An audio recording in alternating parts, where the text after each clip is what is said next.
இப்போ speaker subwoofer fix பண்ணியாச்சு. இப்போ பார்த்தீங்கன்னா பாக்ஸில் ஃபிக்ஸ் பண்ணியாச்சு. இப்போ இதனுடைய பொலாரிட்டி கரெக்டாக இருக்கான்னு எப்படி செக் பண்ணுறதுன்னா, இந்த மாதிரி ஒரு பேட்டரி எடுத்துக்கோங்க, வால் கிளாக் பேட்டரி. அதில் வந்து பாசிட்டிவை பாசிட்டிவ், நெகட்டிவை நெகட்டிவ் வச்சிங்க அப்படின்னா கோன் வந்து முன்னோக்கி நகரணும். இங்கே பாருங்க, இப்படி நகர்ந்துச்சுன்னா பொலாரிட்டி கரெக்டாக இருக்குன்னு அர்த்தம்.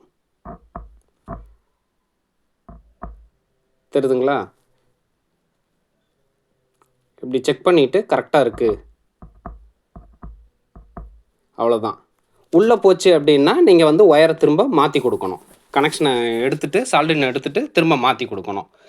இப்போது ஃப்ரண்ட் நோக்கி வருது. இப்போ பேட்டரி வச்சோடனே அந்த கோன் வந்து முன்னாடி வருது. முன்னாடி வந்துச்சுன்னா உங்கள் பொலாரிட்டி கரெக்டாக இருக்குன்னு அர்த்தம். ஓகேங்களா? நீங்கள் புதுசாக சப்வூஃபர் வாங்கினாலும் இந்த பொலாரிட்டியை நீங்கள் செக் பண்ணி தான் என்ன பண்ணணும்னா பாக்ஸில் ஃபிட் பண்ணணும். சில காயிலில் வந்து பார்த்தீங்கன்னா பொலாரிட்டி மாறி இருக்கும். சில சப்வூஃபரில் வந்து இந்தியன் மேக்கில் காயில் மாறி இருக்கும். அதாவது பாசிட்டிவ் நெகட்டிவ் மாறி இருக்கும். இதை நீங்கள் செக் பண்ணி பண்ணுறது வந்து உங்களுக்கு பேஸ் ரிசல்ட் வந்து கரெக்டாக கிடைக்கும்.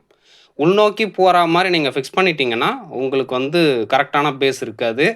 அப்படியே டோட்டலாக சப்வூஃபரே உங்களுக்கு கெடுத்துரும். அந்த சப்வூஃபர் எஃபெக்டே கெடுத்துரும். தயவு செஞ்சு பொலாரிட்டி செக் பண்ணிவிட்டு நீங்கள் வந்து சப்வூஃபரை வந்து பாக்ஸில் ஃபிக்ஸ் பண்ணுங்கள். இதுதான் சப்வூஃபர் பொலாரிட்டி செக் பண்ணுற மெத்தட். தேங்க்யூ.